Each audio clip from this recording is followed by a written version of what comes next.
There's going to be spoilers in this video. If you have not seen No Way Home yet, go and watch the movie before you go ahead and watch this video. And if you don't care, well, this was your warning. But also, there are some timestamps down in the description box below in case you want to skip to the certain parts of the video that would interest you the most. Now that that's out of the way, let's go ahead and get started talking about how to watch all of these Spider-Man movies in chronological order in order for you to understand the continuity of how the Spider-Man movies work.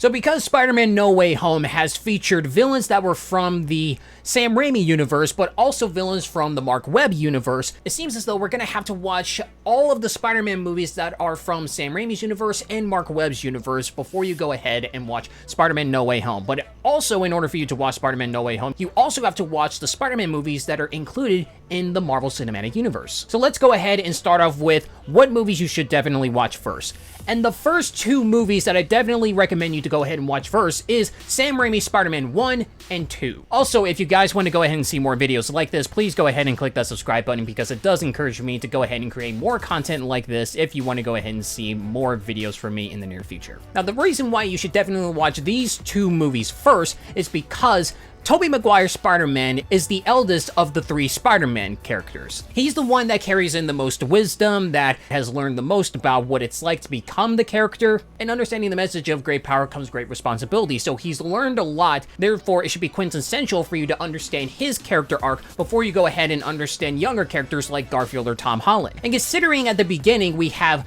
supervillains such as Green Goblin and Dr. Otto Octavius, these are highly important characters that we need to get to know first and understand where they're coming from and how their character arcs work within Spider-Man No Way Home. In terms of continuity and how did Green Goblin and Dr. Otto Octavius just so happen to transition into the last movie, No Way Home, I think the way that this works is the moment where Green Goblin was at the bridge, and somewhere around that era, he just so happens to be transitioned over towards No Way Home. And with Dr. Otto Octavius, he was about to go ahead and complete his biological fusion transformation, but then all of a sudden, he just so happens to be interrupted by something else that causes him to be blasted into this other universe that caused destruction on his project. The continuity would probably not be perfect, but this is somewhat close enough to getting an accurate answer. The next two movies that I would recommend you to watch is The Amazing Spider-Man and Spider-Man 3, which is the final one for the Sam Raimi universe. Now, the reason why I chose these movies is because, well, for Spider-Man 3, I think we need to finish off Tobey Maguire's story arc. Tobey Maguire is going to get older, a lot more is going to happen in between the timelines in terms of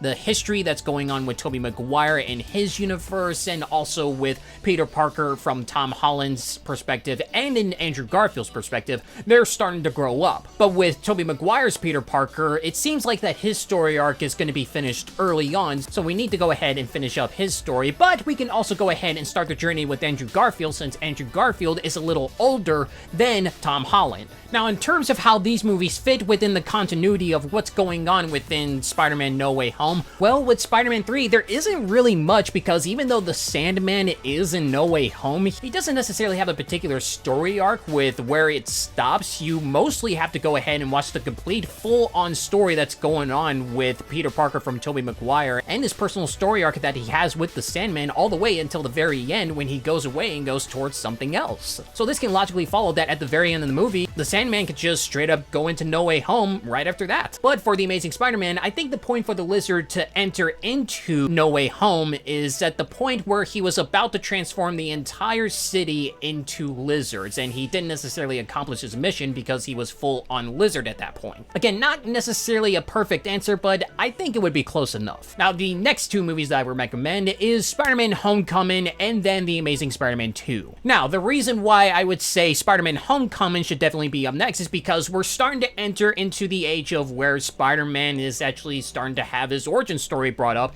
and we're seeing him in his high school days. And enough time has passed where the Sam Raimi Spider-Man movies have actually done their story arc, and he's already grown up to be like the wise Spider-Man, so whatever it is that he's doing in the future, Tobey Maguire would do what it is that he's going to do. But with Garfield, he's still on that journey to try and discover who he truly is, and we haven't necessarily finished off his story arc just yet.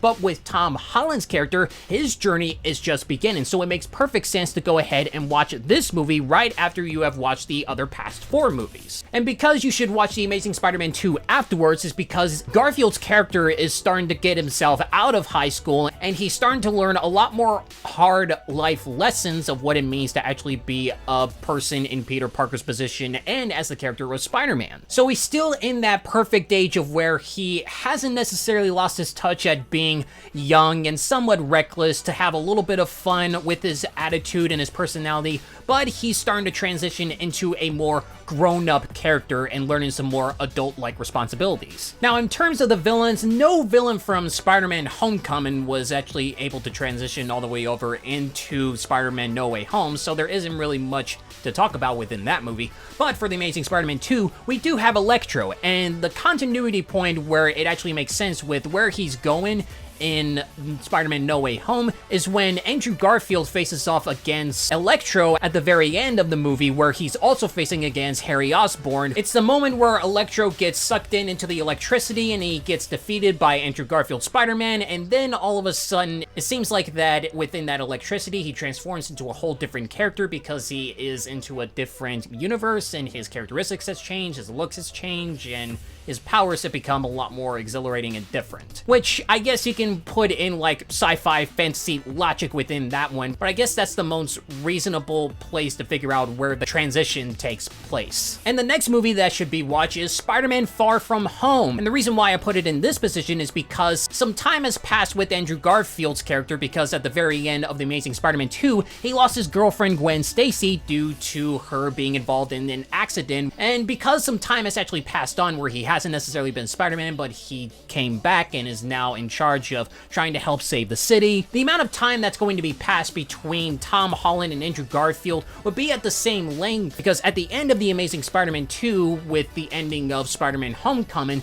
both of them will be able to grow up in years later, where at least Tom Holland's character would be able to graduate high school and is learning to go into college. So it would make sense that some time has passed on for Garfield's character, where he has to deal with all of the situations that has happened within his timeline. Oh, and by the way, in case you guys are curious about the Venom movies and seeing if they can actually be fitted within the continuity, here's where you could be able to watch them in case you're curious. I would suggest watching the first Venom before you go ahead and watch Spider-Man Far From Home, and after you watch Spider-Man Far From Home, go ahead and watch Venom 2 as well. But it seems pretty pointless because in No Way Home, he's only there in the mid-credits scene and he goes back to his own universe. So there's no point in watching these other 2 movies. But after Spider-Man Far From Home, this is where Spider-Man No Way Home comes into play, and all of the stuff that happens within the past Spider-Man movies, it actually fits within this timeline right here as most accurately as I can. You get all of the past history that has been going on with Tobey Maguire's character, all the past history that's been going on with Garfield's character, all the continuity errors that's going on with all the Spider-Man villains from the Marc Webb Universe, and all of the Spider-Man villains that are from